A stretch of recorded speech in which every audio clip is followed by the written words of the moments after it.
মহিলা বিষয়ক অধিদপ্তর কর্মকর্তা শাহিনুর বেগমকে। পাথরঘাটা উপজেলার জয়িতাদের সম্মাননা। তার জন্য আমরা কৃতজ্ঞতা জানাই। আমাদের পাথরঘাটা উপজেলার এবারের জয়িতাদের নামের তালিকা উপস্থাপন করছি।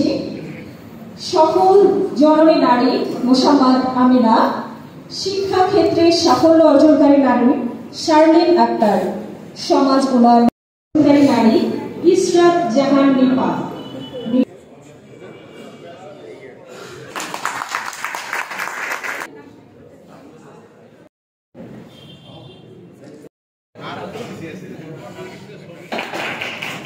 আমার মা একজন নারী, নারীকে নিয়েই প্রকৃতি যত আনন্দ মেলা। দুনিয়ার বুকে যার সঙ্গে প্রথম পরিচয় সেও একজন নারী। আবার নারীকে নিয়েই জীবন সংগ্রাম করতে হয়।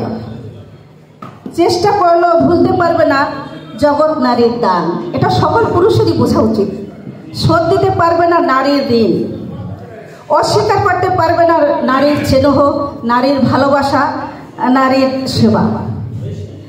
নারীর অভাবে শুধু সংসারই নয়, তারা স্বর্গে গেলেও ফাঁকা।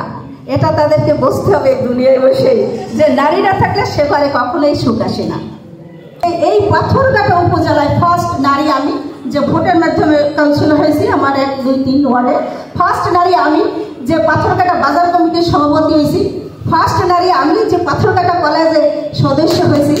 এবং এইগুলো নিয়ে আমি আমার এতটুকু কনফিডেন্স ছিল। কনফিডেন্স না থাকলে সে মানুষ কখনোই আগাতে পারে না।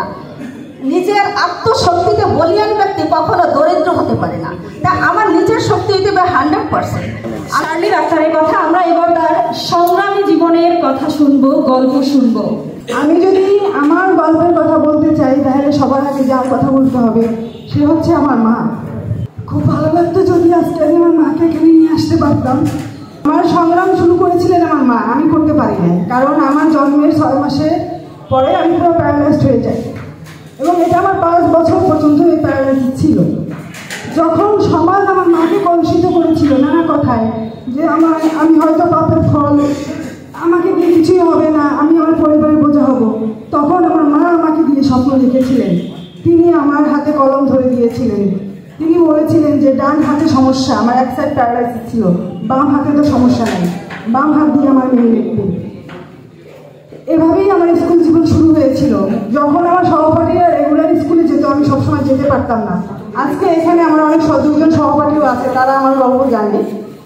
তো আর এখন স্কুল কলেজগুলোতে যেরকম প্রতিবন্ধী ব্যক্তিদের জন্য অনেক সুবিধা আছে, স্যারদেরকে একদম ইনস্ট্রাকশন দেওয়া আছে, ওই সময়টাতে আসলে এরকম ছিল না। তো আমার স্কুল জীবন শুরু হয়েছিল, আমি একটু কষ্টের কথা দিয়ে শুরু করি, তারপর আসলে আমাকে আর পিছনে তাকাতে হয় নাই। বাট ওই কষ্টটাই আমাকে অনেক দূর এগিয়ে নিয়ে গিয়েছিল। আমার স্কুল জীবন শুরু হয়েছিল আমার তৎকালীন ইংলিশ টিচারের একটা থাপ্পড় খেয়ে। স্যার আমাকে থাপ্পড় দিয়েছিলেন কারণ আমি বাম হাত দিয়ে পড়া ধরেছিলাম। স্যার যদিও জানতেন না যে আমার ডান হাতে সমস্যা, কিন্তু ডান হাত বাম হাত দুটোই আল্লাহ দেওয়া। আমাদের এই কনসেপ্ট থেকে বের হয়ে আসতে হবে যে যখন কেউ বাম হাত দিয়ে ধরছে ডেফিনেটলি তার ডান হাতে কোনো সমস্যা আছে। এবং সেই স্কুল না, আমি জীবনের বিভিন্ন জায়গায়, ব্যাংক, বিভিন্ন অফিস আদালত, সব জায়গায় আমি এই সমস্যাটা ফেস করি, বাম হাত দিয়ে কেন দিয়েছি। যাই হোক, স্যারের সেই থাপ্পড় খেয়ে আমি নিজের কাছে নিজে প্রতিজ্ঞা করেছিলাম যে একদিন আমি এই বাম হাত দিয়ে পৃথিবী জয় না করতে পারলেও আমি নিজেকে জয় করব। এবং আলহামদুলিল্লাহ আমি নিজেকে জয় করেছি।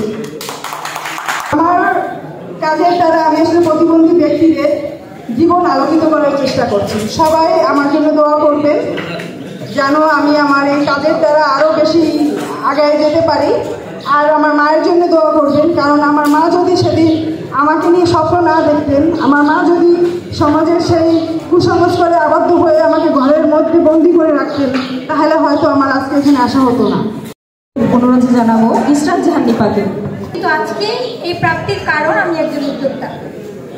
প্রিয় সভাপতি, সম্মানিত অতিথিবৃন্দ, শ্রদ্ধেয় সবার প্রতি আমার আন্তরিক শুভেচ্ছা। আজকের এই শুভক্ষণে জয়িতার অন্বেষণ অ্যাওয়ার্ড প্রাপ্তি আমার জীবনের অমূল্য অর্জন। সবার আগে আমি আমার কৃতজ্ঞতা জানাতে চাই মহান সৃষ্টিকর্তা, যিনি আমাকে সৃষ্টি করেছেন।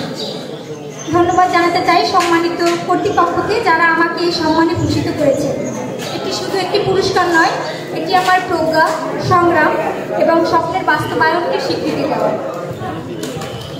আমি আমার উদ্যোক্তা জীবনের গল্প আজকে বলবো না, কারণ অনেকেই আমার উদ্যোক্তা জীবনের গল্প জানেন, আমার যাত্রাটা সম্পর্কে জানেন। আমি 200 টাকা পুঁজি দিয়ে কাজ শুরু করেছিলাম। আমার ব্র্যান্ডটি প্রতিষ্ঠা করেছি NS হেয়ার সলিউশন।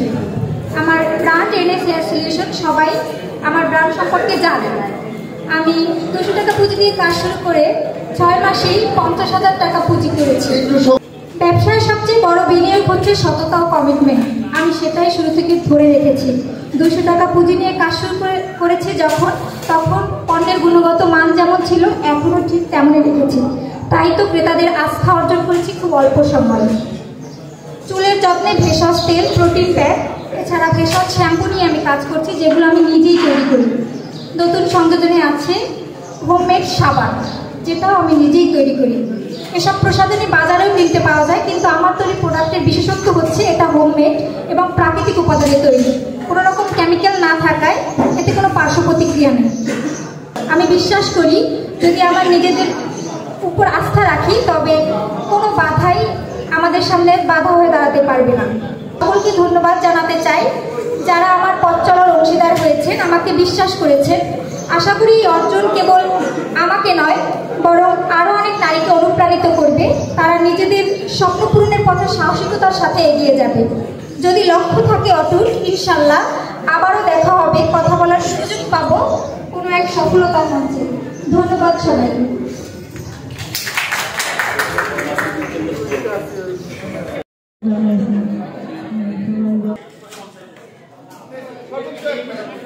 আজকে 9 ডিসেম্বর, আপনারা সবাই জানেন এই সময় আসলে জাগরণী শুরু হয়েছে।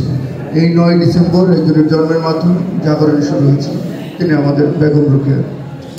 তো তার যেই সময়টুকু যে অন্ধকারের সময়, সেই অন্ধকারের সময়ে তিনি আলো ছড়িয়েছেন এবং সেই আলো ছড়ানোর জন্য আজকে আমরা এখানে উপস্থিত হচ্ছি এবং এতগুলো নারীকে আমরা দেখছি।